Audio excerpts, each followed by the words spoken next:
बारिश में ननद का पड़ोस में ससुराल। चलो फाइनली तुम मुझसे मिलने आ ही गई। ऐसे कैसे नहीं आती, तू मेरी इतनी सालों पुरानी दोस्त है। चल अब ये बता, जीजू के साथ हनीमून पर कहाँ कहाँ गई? सबसे पहले हम कश्मीर गए, फिर केरल, और फिर लास्ट में गोवा। तुझे पता है वहाँ सुंदर जगह है, लाइफ में एक बार तो जाना ही चाहिए। वैसे अब तो तेरी भी शादी होने वाली है, मैं तो कह रही हूँ तो हनीमून पर गोवा ही जाना। अपर्णा अपने बचपन की दोस्त रीमा से मिलने के लिए आई थी, जो शादी के बाद कुछ दिनों के लिए अपने मायके आई है। दोनों सहेलियां आपस में बात कर ही रही होती हैं कि तभी रीमा की भाभी प्राची उनके लिए चाय नाश्ता लेकर आती है। ये लीजिए आप दोनों का नाश्ता। भाभी इतना अच्छा मौसम हो रहा है और आप ये चाय बिस्कुट लेकर आ गई। जाइए मेरे लिए मेरी फ्रेंड के लिए गर्मा गर्म समोसे बना कर ले आई हैं। अरे नहीं रीमा, ये काफी है, भाभी को क्यों परेशान कर रही हो? अरे तो क्या हो गया, यही तो इनका काम है। जाओ भाभी समोसे बना कर ले आओ, और हाँ, चटनी बनाना मत भूलना। रीमा की भाभी चुपचाप किचन में जाती है और उन दोनों के लिए समोसे बनाकर लेकर आती है। तभी थोड़ी देर में बारिश शुरू हो जाती है, जिसे देखकर रीमा अपनी भाभी को मैगी बनाने के लिए कहती है। समोसे का टाइम तो निकल गया, एक काम करिए, आप हमारे लिए मैगी बना कर ले आइए, और वो भी स्पाइसी वाली। रीमा और अपर्णा अब बारिश देखते हुए बालकनी में खड़ी होकर बात कर रही होती हैं कि तभी प्राची मैगी लेकर आती है, जिसे देखकर भाभी आप जानती हो ना कि मुझे सूपी मैगी बिल्कुल पसंद नहीं, मुझे ड्राई मैगी चाहिए। ये कैसी है, बार बार अपनी भाभी से चक्कर लगवा रही है। अगर मेरी ननद मुझे इस तरह परेशान करे ना, तो मैं तो सुना दूं। अच्छा है कि मेरी एक ही ननद है और वो भी शादीशुदा है, बेचारी, मुझे तो इसकी भाभी के लिए बुरा लग रहा है। अपनी फ्रेंड की भाभी को इस तरह परेशान होते देखकर अपर्णा को बिल्कुल भी अच्छा नहीं लगता। इसी तरह शाम होती है और अपर्णा अपने घर आ जाती है। बीते वक्त के साथ साथ अपर्णा की शादी के दिन भी करीब आ रहे थे। इसी तरह समय गुजरता है और अब अपर्णा की भी शादी हो जाती है। सुलेखा, बहू तो तुम बिल्कुल चांद का टुकड़ा लेकर आई हो। कितनी सुंदर है तुम्हारी बहू। चलो चलो, अब मेरी बहू को नजर मत लगाओ। बहू, दाएं पैर से कलश गिराकर घर के अंदर प्रवेश करो। अपर्णा दाएं पैर से कलश गिराकर गृह प्रवेश करने वाली ही होती है कि तभी वहां औरतों में खड़ी एक कलावती नाम की औरत अपर्णा को रोकते हुए। एक मिनट रुक जा सुलेखा, तू बहू की आरती कैसे करेगी? थाली में तो पके चावल रखे हुए हैं और पूजा की थाली में कच्चे चावल रखे जाते हैं। शादी की भाग दौड़ में तो मैं भूल ही गई थी। अभी तो सुबह हो रही है, कोई दुकान भी नहीं खुली होगी, अब कच्चे चावल कहाँ से लाऊं? अरे माँ, क्यों परेशान हो रही हो? मैं ला रही हूँ ना, 2 मिनट रुको। अपर्णा की शादीशुदा नंद कोमल अब सीधा बाहर आती है और 2 मिनट में ही कच्चे चावल लेकर आ जाती है, जिसे देखकर अपर्णा। सुबह सुबह तो शायद दुकानें बंद होगी, तो दीदी चावल कहाँ से लाई? लगता है किसी पड़ोसन से मांग कर लाई है।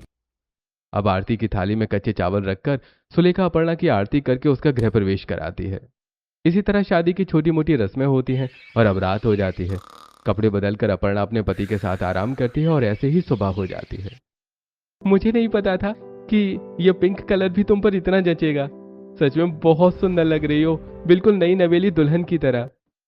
अरे, जब नई नवेली दुल्हन हूँ तो वही तो लगूंगी ना। ये भी है। चलो अब तुम जल्दी से तैयार होकर बाहर आ जाओ। मैं बाहर सबके साथ बैठा हूँ और आज तुम्हारी पहली रसोई की रस्म भी है। थोड़ी देर में अपर्णा तैयार होकर बाहर आ जाती है और आज अपनी पहली रसोई की रस्म में अपर्णा नाश्ते में सबके लिए बेसन, पनीर के चीले, सैंडविच, पोहा और कटलेट बनाती है। रस्म के नाश्ते पर कोमल और उसके ससुराल वाले भी वहां मौजूद होते हैं और सभी नाश्ता करते हैं। भाई मानना पड़ेगा अपर्णा बहू, ये बेसन का चीला बनाया तो तुमने बड़ा गजब का है। सच कहूं तो मुझे बेसन का चीला कुछ खास पसंद नहीं है, लेकिन आज तुम्हारे हाथ का बना ये बेसन का चीला बहुत स्वादिष्ट लग रहा है। हाँ, बहू के हाथ में स्वाद तो है। कोमल बहू, मैं तो कह रही हूँ कि अपनी भाभी से इन सब चीजों की रेसिपी सीख ले। मम्मी, मुझे तो कटलेट सबसे ज्यादा अच्छे लगे। आज तो मैं दोपहर के खाने में भी कटलेट ही खाऊंगा। ठीक है, तो फिर आप लोगों के लिए मैं पैक कर देती हूँ, लेकिन घर जाते जाते तो ये सब सॉफ्ट हो जाएंगे, और कटलेट तो क्रिस्पी ही अच्छे लगते हैं खाने में। भाभी, क्यों टेंशन ले रही हो? दीदी का ससुराल कोसों दूर नहीं बल्कि बगल में ही है। क्या बगल में? हाँ अपर्णा भाभी, दीदी का घर यहाँ बगल वाली गली में ही है। पता है, इनकी बालकनी हमारी बालकनी से 3-4 फीट की दूरी पर है। माँ और दीदी तो बालकनी पर खड़े खड़े घंटों बात करती हैं। हमारा ये पड़ोसियों वाला प्यार है। एक बार हम छत पर खड़े खड़े बात कर ही रहे थे कि माँ ने पकड़ लिया। मुझे तो लगा कि आज तो खूब पिटाई होने वाली है, लेकिन जब हमने हमारे परिवार वालों को सच बताया तो उन्होंने फौरन हमारी शादी करवा दी। अपनी इकलौती नंद का ससुराल अपने बगल वाली घर में देखकर अपर्णा को थोड़ी हैरानी तो होती है, लेकिन वो कुछ नहीं कहती। इसी तरह अब 1 से 2 दिन गुजर जाते हैं। चलो अच्छा है, बारिश आने से पहले ही मैंने सारे कपड़े उतार लिए। अब जल्दी से चाय बना कर रख देती हूँ। अपर्णा अपने कमरे में कपड़ों की तह बना रही होती है कि तभी उसकी नंद अपनी बालकनी में आकर अपर्णा को आवाज देने लगती है, जिसे सुनकर अपर्णा भी अब बाहर आती है। भाभी आज मौसम काफी बढ़िया है, लगता है बारिश होने वाली है। हाँ दीदी, मौसम तो काफी अच्छा हो रहा है। दोनों नंद भाभी अपनी बालकनी में खड़ी होकर बातें कर रही होती हैं कि तभी बारिश शुरू हो जाती है और कोमल के बच्चे भी अब बालकनी में आ जाते हैं। कितनी अच्छी बारिश हो रही है। मम्मी हमें मूंग दाल के पकोड़े खाने हैं, बनाओ ना। बेटा लेकिन मूंग दाल तो खत्म हो गई है। नहीं नहीं नहीं नहीं, हमें पता है हमें मूंग दाल के पकोड़े खाने हैं, वो भी अभी आप बनाओ। ये बच्चे भी ना बहुत जिद करते हैं। वैसे अपर्णा, कल मैंने अनुज को राशन की दुकान से मूंग दाल लाते हुए देखा था, तो आप बना दो ना मूंग दाल के पकोड़े, और साथ में पुदीने की चटनी और मीठी चटनी भी बना लेना। ठीक है दीदी, मैं अभी बना कर लाती हूँ। इतना कहकर अपर्णा रसोई में जाने लगती है कि तभी कोमल। अरे भाभी, जब पकोड़े बना ही रहे हो तो चाय भी बना लेना। पकोड़ों के साथ चाय का अलग ही मजा होता है। अपर्णा रसोई में जाती है और अपनी नंद और उसके बच्चों के लिए गर्मा गर्म मूंग दाल के पकौड़े और चटनी बनाने लगती है। तभी अपर्णा की सास भी किचन में आ जाती है। अरे अपर्णा बहू, आज ये मूंग दाल के पकोड़े कैसे बना रही हो? माँ जी, वो दीदी और बच्चे कह रहे थे तो उन्हीं के लिए बना रही थी।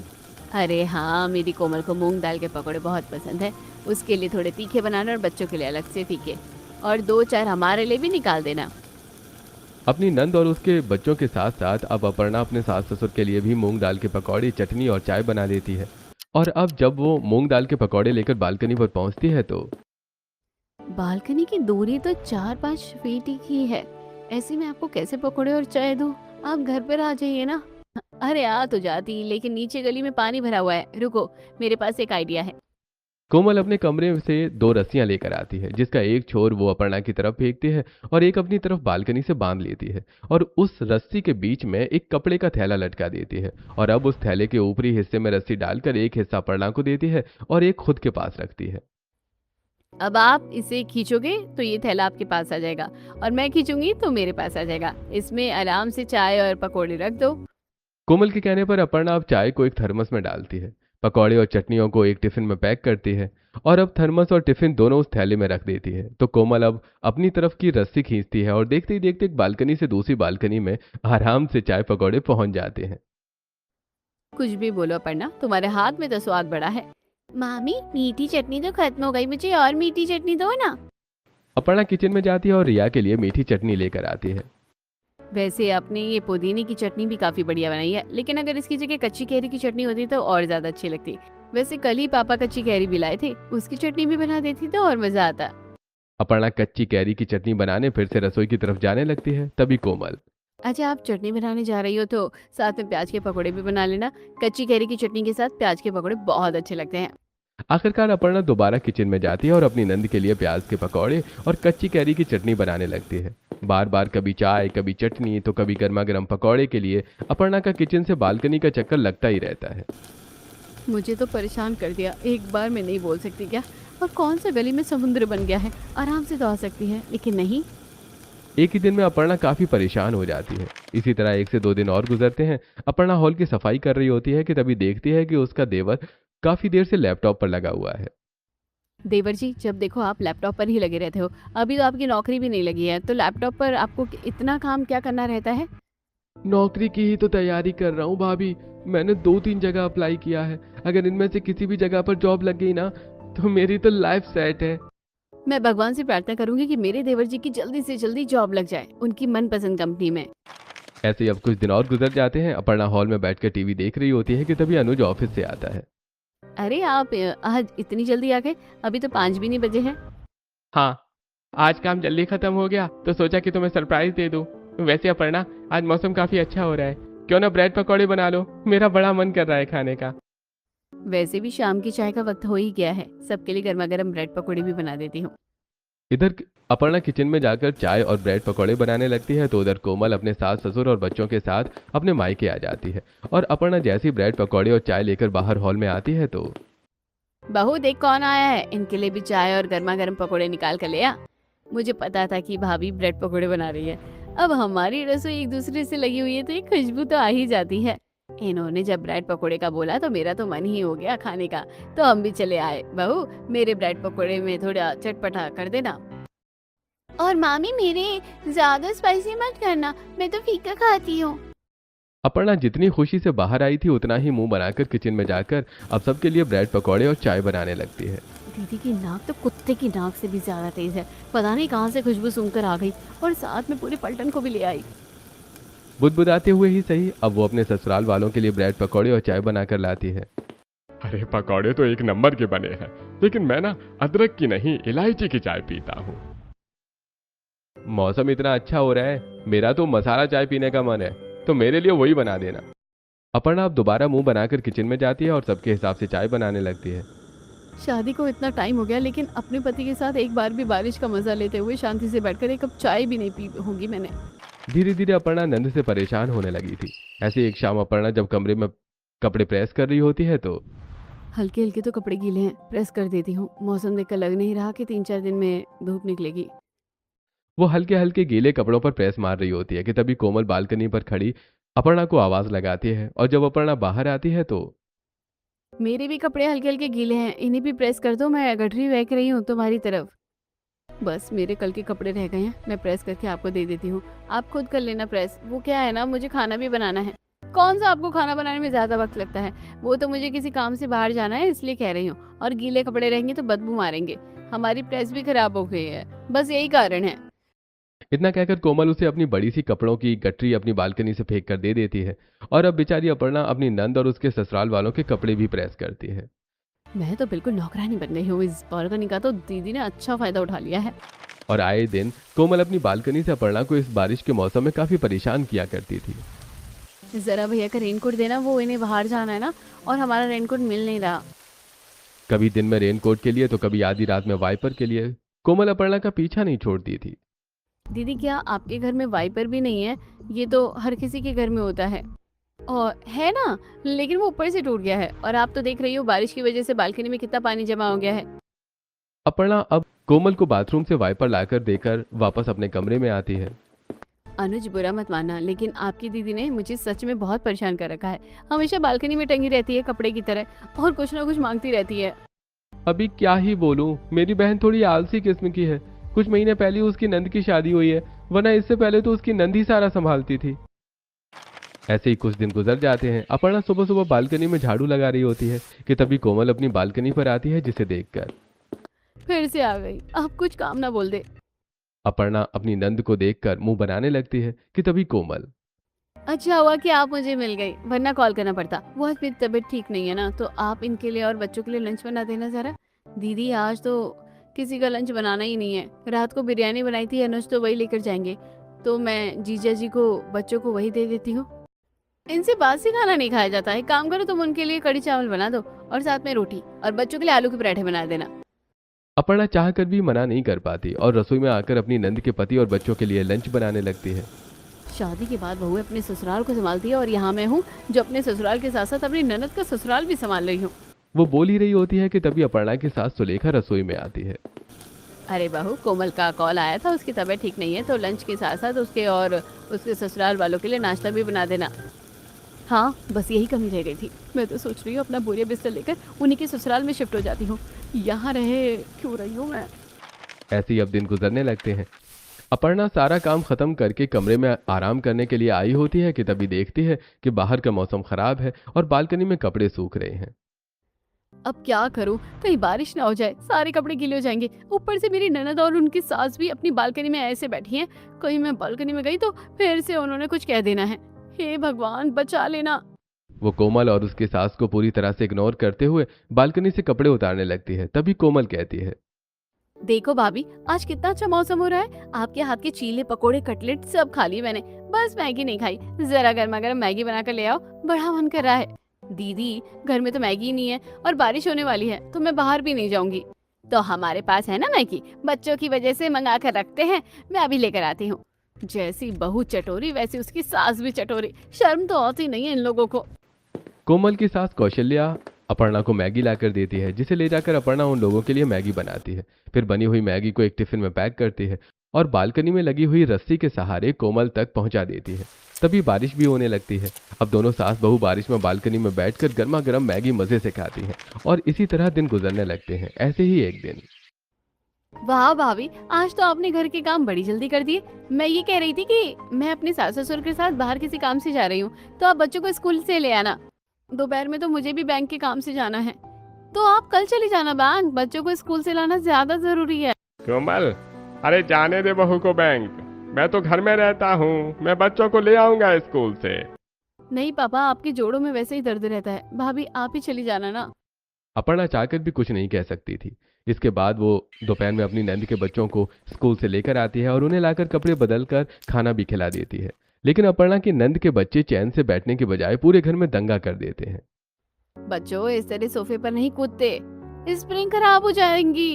तुम दोनों नीचे उतर कर खेल लो। मामी, हम तो यहीं पर खेलेंगे। मम्मी कहती है कि ये हमारी नानी का घर है, यानी हमारा घर है। जैसे हम अपने घर में रहते वैसे ही यहाँ रहेंगे। हाँ, जैसी खुद है वैसे ही अपने बच्चों को भी सिखा कर रखा है, पहले ये और अब इसके बच्चे। ऐसे कुछ दिन और गुजर जाते हैं। शाम का वक्त होता है। अपर्णा अपनी सास ससुर के साथ हॉल में बैठी होती है और उनसे बातें करते हुए सब्जी काट रही होती है। तभी वहां कोमल हाथों में मेहंदी लगाए हुए आती है। उसके साथ रोहन भी आता है और उसके हाथों में एक पॉलीथिन में कुछ सब्जियां हैं। अरे कोमल बेटा, ये तो मेहंदी लगवा कर कहाँ से आ रही है, और अभी तो कोई त्योहार भी नहीं है। अरे माँ, वो मैंने आपको बताया था ना कि इनकी बुआ की बेटी की शादी है, तो उसी में जाना है, कल जाना है, तो आज मेहंदी लगवा ली। भाभी, अब तो मेरे हाथों में मेहंदी लग चुकी है, तो इसलिए आज आप ही सब्जी काट देना मेरी। हाँ दीदी, काट दूंगी। आप बता देना कि क्या क्या बनाना है।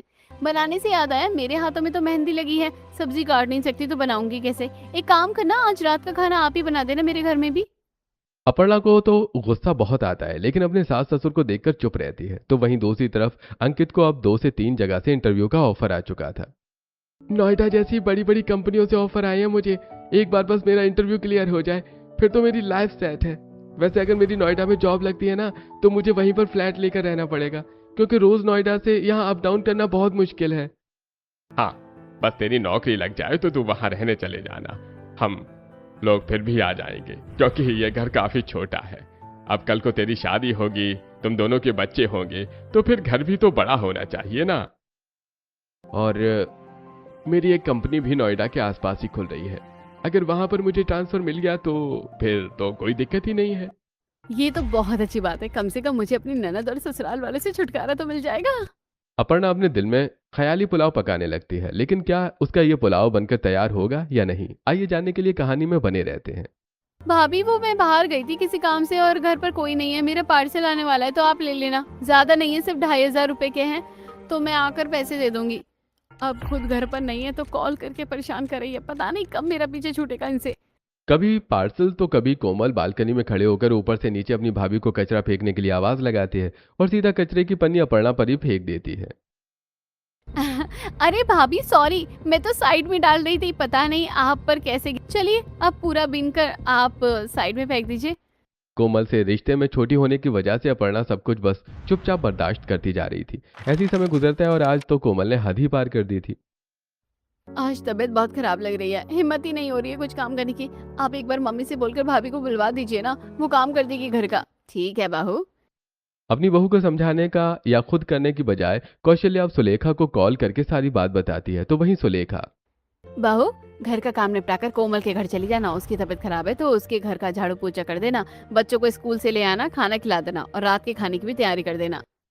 सुलेखा, अपर्णा हमारे घर की बहू है, ना कि उनके घर की नौकरानी। और अगर कोमल की तबीयत इतनी ही खराब है तो उसकी सास भी तो काम कर सकती है ना। अब उसकी सास भी उम्र भी तो तुम्हारी जितनी है, कौन सा वो 100 साल की हो गई है। अरे बेटी का ससुराल है, ऐसे कैसे मना कर देती। जाओ बहू, तुम जाकर पहले उनका काम निपटा कर आओ। बेचारी अपर्णा अपना काम छोड़कर सबसे पहले अपनी नंद के ससुराल जाती है। झाड़ू पोछा साफ सफाई करके बच्चों को स्कूल से लाना, उन्हें खाना खिलाना, यहाँ तक कि वो रात के खाने की भी तैयारी शुरू कर देती है। खाना बाद में बना लेना, पहले हमारे लिए चाय बना दो, और तेरी ननद का खिचड़ी खाने का मन कर रहा है, वो भी बना देना। अपर्णा अपने आंसू को छुपाकर सब कुछ सह रही थी। तो वहीं शाम में जब दिवाकर घर आता है और अपर्णा को इस तरह काम करता हुआ देखता है तो, कोमल, ये सब क्या है? तुम अपनी भाभी से बिल्कुल नौकरानी की तरह घर के काम करवा रही हो। अरे उनके घर कभी चले जाते हैं, कुछ बनवा कर खा लेते हैं, लेकिन इसका मतलब ये थोड़ी ना है कि तुम उनसे अब अपने घर के काम भी करवाओगी। कल को भाभी की तबीयत खराब होगी तो मैं भी उनके घर में काम कर दूंगी, इसमें कौन सी बड़ी बात है। अपर्णा को इस तरह देखकर दिवाकर को बिल्कुल भी अच्छा नहीं लगता, लेकिन अब वो क्या कर सकता था। इसी तरह अब कुछ दिन गुजरते हैं और आज कोमल की नंद आस्था 2 दिन के लिए अपने मायके आई होती है। अपने मायके आने पर सुकून मिलता है ना, वो सुकून कहीं नहीं मिलता। वैसे भाभी, आज मेरा दाल ढोकली खाने का मन कर रहा है, बना दो ना। आपकी जैसी दाल ढोकली मैं कभी नहीं बना पाती। और दाल ढोकली क्यों, आज तो मैं तेरे मनपसंद पुलाव और पालक पनीर भी बनवाऊंगी। बहू से कहती हूँ, बहू बना देगी। कोमल मुस्कुराकर हाँ तो कर देती है, लेकिन अब उसके नंद के आने से उसकी बैंड बजनी शुरू हो जाती है। कभी अपनी माँ के लिए कॉफी बना तो कभी इस बारिश के मौसम में पकौड़े। बेचारी कोमल का पूरा दिन रसोई में ही गुजर रहा था। भाभी मैं क्या बताऊं, 2 दिन के लिए आई है मेरी ननद, लेकिन मुझे तो ऐसा लग रहा है कि 2 साल गुजर गए, पता नहीं कब जाएगी वो। वैसे भाभी मैं कह रही थी कि अगर आप पालक पनीर और पुलाव बना देती तो ठीक रहता। दाल ढोकली में समय लगता है, आप बनाकर मुझे ये पास करवा देना, वरना सासू माँ को पता चल गया तो मेरी जान खा जाएगी। इससे एहसास तो हुआ कि ननद के आने में कितनी मुसीबतें आती हैं। पता नहीं ये इन चीजों को खुद पर कब लागू करेगी। अपर्णा रसोई में जाती है और कोमल की नंद के लिए पालक पनीर और पुलाव तैयार करके पैक कर देती है। फिर बालकनी में आकर उसे रस्सी के सहारे अपनी नंद तक पहुंचा देती है। ऐसे कुछ दिन और गुजरते हैं और आज किसी बात पर अपर्णा और अनुज की लड़ाई होने लगती है। तुम भी सच में हद करती हो। अरे ऑफिस में अभी इतना इंपॉर्टेंट काम चल रहा है और तुम कह रही हो कि मैं छुट्टी ले लूं। तुम्हारे पास तो मेरे लिए कभी टाइम ही नहीं रहता। बाकी दिन ऑफिस और संडे के दिन दोस्त। मुझसे शादी ही क्यों की, अपने ऑफिस या दोस्तों से शादी कर लेते। अपर्णा और अनुज की लड़ाई उनकी खिड़की से बालकनी में खड़ी कोमल भी देख रही थी। और अगले दिन जब कोमल अपने बच्चों के साथ अपने मायके आती है तो बहू, वैसे मुझे पूछना तो नहीं चाहिए, लेकिन कल रात को तुम्हारे और अनुज के कमरे से कुछ आवाजें आ रही थी। तुम दोनों में सब ठीक तो है ना? कोई परेशानी तो नहीं है ना? हाँ पापा जी, सब ठीक है। वो तो बस मैं ऐसे ही हम लोग बातें कर रहे थे। भाभी झूठ क्यों कह रही हो? मैंने कल खुद देखा है कि आप भैया से लड़ रही थी। अरे उनका काम चल रहा है और आप कह रही हो कि वो छुट्टी करे। ये तो गलत बात है। काम भी जरूरी है, काम नहीं करेगा तो घर में पैसे कहाँ से आएंगे। ये सब तो ठीक है, लेकिन कोमल, तुझे अपने भैया भाभी के कमरे में ताक झांक करने की क्या जरूरत है? उनकी निजी बात है तो वो खुद देख लेंगे। कौन सा मेरी बेटी ने कुछ गलत कहा? कल को बात बढ़े, इससे अच्छा तो परिवार वालों को पता चल जाए ना, जिससे रिश्ते संभले जाए। मेरा तो मन कर रहा है कि बालकनी तोड़ दूं। पहले तो ये सामान के लिए परेशान करती थी और अब ताक झांक भी करने लग गई है। कोमल की हरकतों से अपर्णा कुछ ज्यादा ही परेशान रहने लगी थी। ऐसे ही 1 से 2 दिन और गुजर जाते हैं। अपर्णा मार्केट में सब्जी लेने आई होती है। क्या आधी किलो सब्जी लूं? ज्यादा ही ले लेती हूँ। मेरी ननद का खाना तो मेरी ही किचन से ही जाएगा ना, खुद से तो जैसे एक रोटी तक नहीं बनती होगी। सब्जी लेते हुए भी अपर्णा बुदबुदाने लगती है। तो वहीं उसी शाम कोमल अपर्णा को जबरदस्ती अपने साथ बाजार ले जाती है। इसे लेना तो कुछ भी नहीं है, 10 दुकानों के चक्कर लगवा दिए इसने। अपर्णा मन ही मन काफी इरिटेट हो रही थी कि तभी कोमल को मार्केट में उसकी फ्रेंड और उसकी भाभी दिखती हैं, जो आपस में काफी हंसी मजाक कर रही होती हैं। ये देखकर कोमल, देख रही हो भाभी, ये मेरी फ्रेंड है और ये उसकी भाभी। पता है जब मेरी फ्रेंड अपने मायके आती है ना, तो उसकी भाभी उसे कितने सारे गिफ्ट देती है और आप हो कि मुझे कुछ भी नहीं देती। पूरा दिन तो मायके में पड़ी रहती हो। क्या ही दूं, कभी मायका तो कभी बालकनी। मेरी जिंदगी खराब कर रखी है और इसे तोहफे भी चाहिए। अपर्णा ने अब अपनी नंद से परेशान होकर बालकनी में जाना ही छोड़ दिया था और हर वक्त अपने कमरे का दरवाजा भी वो बंद ही रखती थी। लेकिन कोमल भी कहाँ कम थी। भाभी वो आज हमारा ना रात का डिनर आपके घर पर ही होगा। वो मेरा सिलेंडर खत्म हो गया है ना, तो नया लाने में कल का वक्त लग ही जाएगा। तो आप कुछ बढ़िया सा बना देना खाने में। बालकनी से नहीं तो अब कॉल करके परेशान कर रही है। हे भगवान, कब इस ननद और इसके ससुराल से छुटकारा मिलेगा मुझे। रात होती है और अपर्णा अब अपनी नंद और उसके ससुराल वालों के लिए काफी अच्छी तरह तरह के पकवान बनाकर तैयार कर देती है। अपर्णा बहू, तुम्हें कोई तकलीफ तो नहीं होती है ना हम यहाँ पर आते हैं तो? आप कैसी बातें करती हैं भला? भाभी को क्या तकलीफ होगी? क्यों भाभी? कोमल की बात सुनकर अपर्णा उसके मुंह पर तो मुस्कुरा देती है, लेकिन उसके दिल की बात तो वही जानती थी। ऐसे कुछ दिन और गुजरते हैं और आखिरकार वो दिन आ ही जाता है जिस दिन का अपर्णा को काफी बेसब्री से इंतजार होता है। नोएडा की एमएनसी कंपनी में मेरी जॉब लग गई है। मैं बता नहीं सकता आज मैं कितना खुश हूँ। और मैंने बताया था ना कि नोएडा के पास ही मेरी एक कंपनी खुल रही है, वहां पर मैंने ट्रांसफर की बात की है, तो वो कह रहे हैं कि हो जाएगा। इससे बढ़िया क्या खुशखबरी हो सकती है? अब तो जल्द से जल्द तुम दोनों भाई वहां आसपास में एक अच्छा सा घर देख लो। ये सारी बात सुनकर अपर्णा की खुशी का कोई ठिकाना नहीं होता। तो वहीं हर शाम की तरह आज शाम जब बारिश हो रही होती है तो कोमल अपनी भाभी से गर्मा गर्म पकौड़े बनवाकर मंगवाती है और आज अपर्णा कोमल को पकौड़े देते हुए काफी खुश होती है। भाभी, आप सच में मेरे लिए कितना कुछ करती हो। मुझे भी आपके लिए ये सब करना बहुत अच्छा लगता है, लेकिन अफसोस की बात है कि अब ये मैं ज्यादा दिन तक नहीं कर पाऊंगी। भाभी ऐसा क्यों कह रही हो? आप कहीं जा रही हो क्या? क्या आपको किसी ने नहीं बताया? अंकित की नोएडा में जॉब लग गई है और वहीं पास में ही इनकी एक नई कंपनी खुली है और ये भी वहीं काम करेंगे। और पापा जी चाहते हैं कि हम लोग नोएडा में घर ले लें।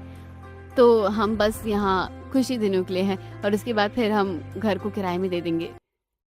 कोमल के पैरों तले जमीन खिसक जाती है और वो जल्दी से अपने मायके आती है। जब उसे अपनी माँ से सारी बात पता चलती है तो आप लोग ऐसे चले जाओगे तो फिर मेरा क्या होगा? यहाँ तो मैं एकदम ससुराल में और एकदम मायके में आ जाती हूँ। अरे अब करियर भी तो इम्पोर्टेंट है ना दीदी, और नोएडा यहाँ से कितना ही दूर है, 2-3 घंटे का तो रास्ता है, आप आराम से आ जाना। जहाँ एक तरफ अपर्णा की खुशी का ठिकाना नहीं होता, वहीं दूसरी तरफ कोमल के दुख का भी कोई ठिकाना नहीं होता।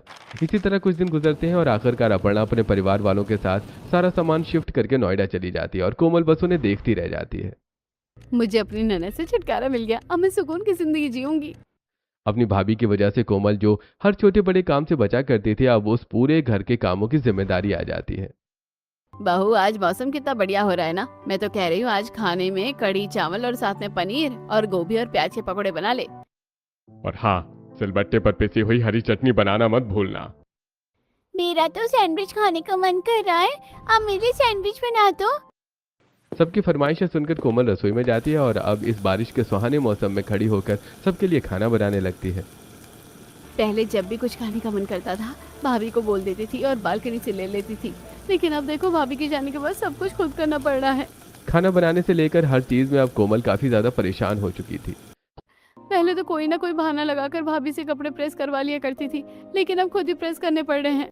खुद के आलसीपन की वजह से अब उससे कोई भी काम ठीक से नहीं हो रहे थे, इसलिए अब वो अपने पति से मेड रखने के लिए कहती है, जिसे सुनकर पता भी है आजकल की मेड 2 काम के 3 से 4 हजार रुपए ले लेती हैं और मेरे पास इतने पैसे नहीं है। तो मैं क्या सारे काम खुद ही करूं? मैं भी इंसान हूं, थक जाती हूँ। तुम्हें अपनी भाभी से कुछ सीखना चाहिए। वो अपने घर के साथ साथ हमारे घर का भी कितना काम कर देती थी। मुझे तो लगता है कि तुम उन पर पूरी तरह से डिपेंड हो चुकी थी, इसलिए अब तुम खुद से कुछ भी नहीं कर पा रही हो। ऐसी बातें सुनकर एक तरफ कोमल का मुंह बनता है तो वहीं दूसरी तरफ अपर्णा आज इस बारिश के मौसम में अपने पति के साथ अपने कमरे की बालकनी में खड़ी होकर गर्मा गर्म चाय और पकौड़े खा रही होती है। शादी के बाद ये हमारा पहला टाइम है ना जो बारिश में एक दूसरे के साथ स्पेंड कर रहे हैं। पता है मुझे काफी अच्छा लग रहा है। हाँ, मैं भी बहुत खुश हूँ। चाय पकौड़े खाने के बाद हम छत पर जाकर भीगेंगे भी। आखिरकार वो वक्त आ ही गया जिसका मैं इतने टाइम से इंतजार कर रही थी। अब इस बालकनी से सिर्फ मुझे सुंदर नज़ारे और बारिश का सुहावना मौसम दिखेगा, ना कि मेरी ननद और उसके काम। अपर्णा को भी अब सुकून मिल जाता है और वो अपने पति के साथ बारिश में सुहाने लम्हे बिताती है, तो वहीं बेचारी कोमल अब इस बारिश के मौसम को एंजॉय करने की बजाय घर के काम करती रह जाती है।